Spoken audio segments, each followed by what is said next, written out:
It's a cold morning here in Mobile, Alabama. But I love being outside because it's just so invigorating. I'm bundled up, so it means I won't talk as long. So you guys are like, yay, she won't babble. But I want to talk to you today about something that really kept me stuck for a long period of time.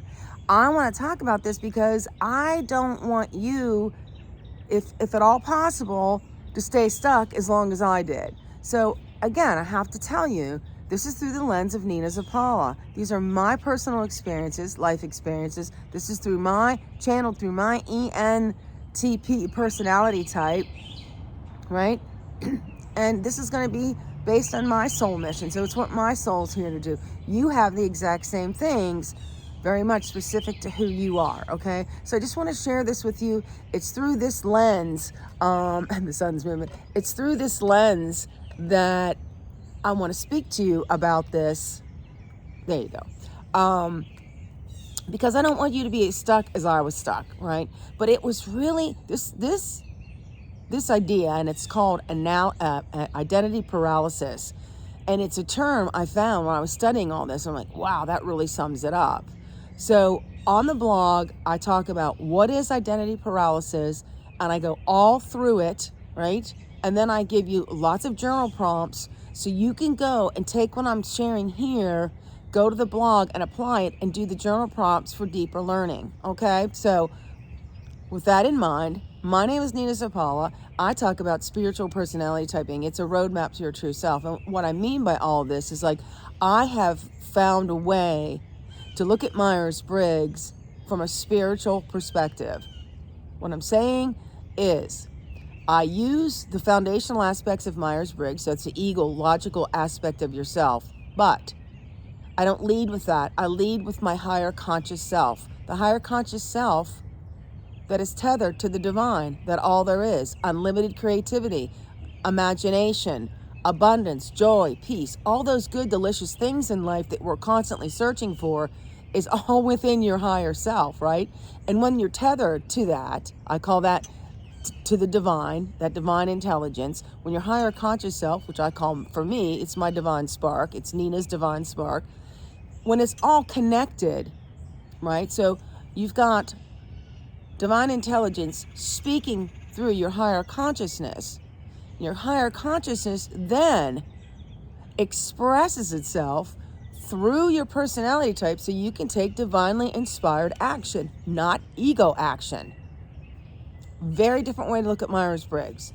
So today, I want to talk to you about identity paralysis and how this all weaves in to what I do to help you be who you're meant to be and do what you're meant to do here on Earth School. It's what I talk about. It's that easy. And I'm going to tell you this. I'm talking to lots of clients. We don't need more therapy. We need clarity. So let's get clear on this right now. So identity paralysis, as I started looking into this, I myself was very stuck, right? I was like, if this sounds like you, raise your hands. You keep on doing the same patterning over and over and over again. Sound like you? In your relationships, in your job, with your friendships, it's either you're pleasing, right? You feel like you're always giving. You feel like people walk all over you. You feel like you're not enough. You feel like, oh, it's too late. I'm too old. People told me, you're too old to write a book. Well, you know what I said? Because I figured this stuff out. But see, when people start telling you stuff, and this is where this identity paralysis comes from, especially in childhood, you start planting the seed. And when you plant the seed, you don't become aware of it, especially when you're that young, because you planted that seed when you're that young because you needed to at that time to get through what you were doing. This is a different season of your life, right? So that seed of whatever that was planted. I'm not worthy enough. I'm not good enough. I'm too tall. I'm too fat. I'm too skinny.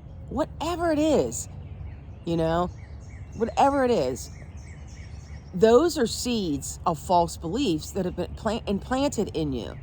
And it's kind of like this, and this is this is the best analogy I can think of for this. Have you ever gone to the beach and gotten a little piece of sand stuck in your eye? Raise your hand. I have. Not once, but twice. Okay. I know. I'm just Nina. That's what I do. But so that gets stuck in there, and and first it's like a little irritant. It's like, oh, something's in my eye. And you try to get it out. You do a wash, and then it's like, no. And then you start rubbing it, and it starts irritating you. It becomes this irritant, and it doesn't go away until you remove it. This is the same thing with these stuck false beliefs. I was told a lot of time, you're too much. I'm an ENT personality type. I'm always going to be too much. You either love me or hate me. It's just what it is. But my too muchness is in effort to get to know people, because that's what I do. I love getting to know people. I love the psychology.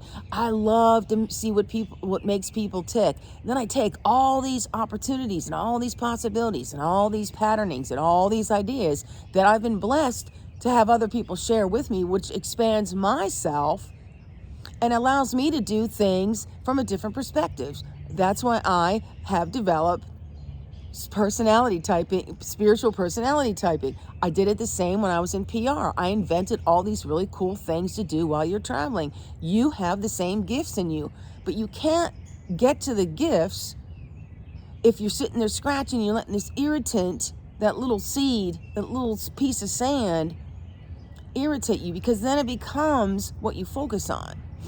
And so you stay stuck in whatever that is, whatever that thing is. And it could be many things. For me, it was many things. It's not just not one thing. It stays buried in you until you do this.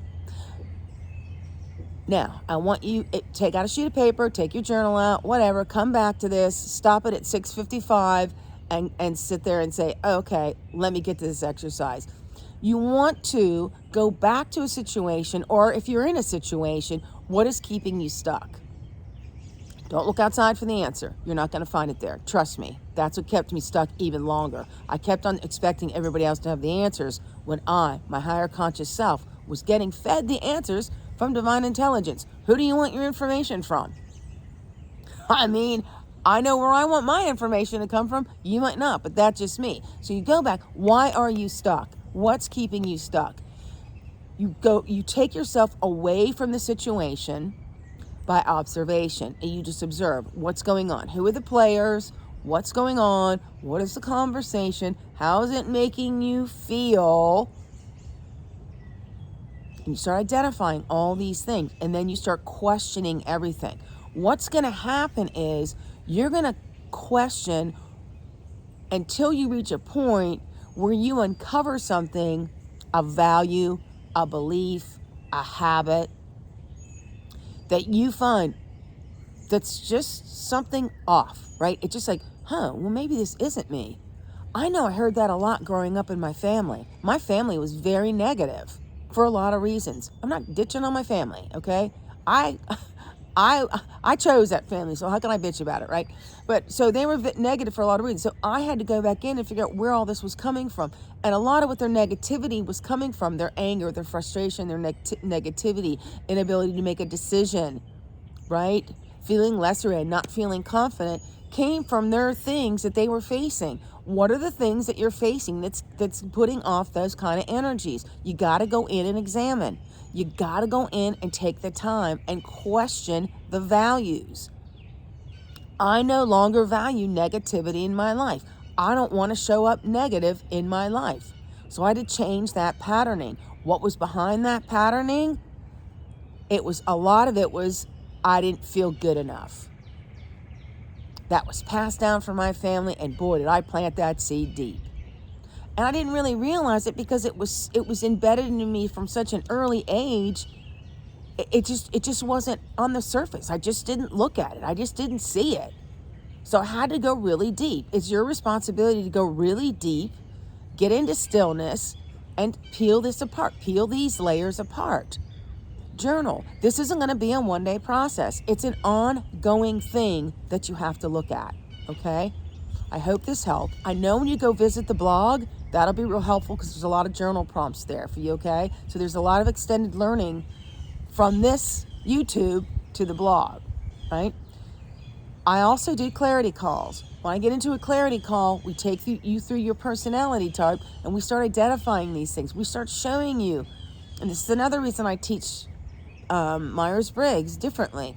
I start showing you your relationship with your traits, not only through the cognitive functions, but through the experiences in your life. It all has an impact and influence. But the trait relationships, from a logical and a spiritual perspective, is very eye-opening. It brings so much clarity. It brings a lot. So if you're interested in that, just book it's a 10-minute call just to see if we vibe. Some people I don't work with, some people I do. Just like you. Some people are going to like me, some people are not. And that's okay. We're all different, you know? But if it's not me, do find somebody that can help you get really clear with yourself. But start with the exercises that I'm recommending through this video and on the blog. And I hope you have a great weekend. I'll see you next Friday. Nina Zapala, Spiritual Personality Typing.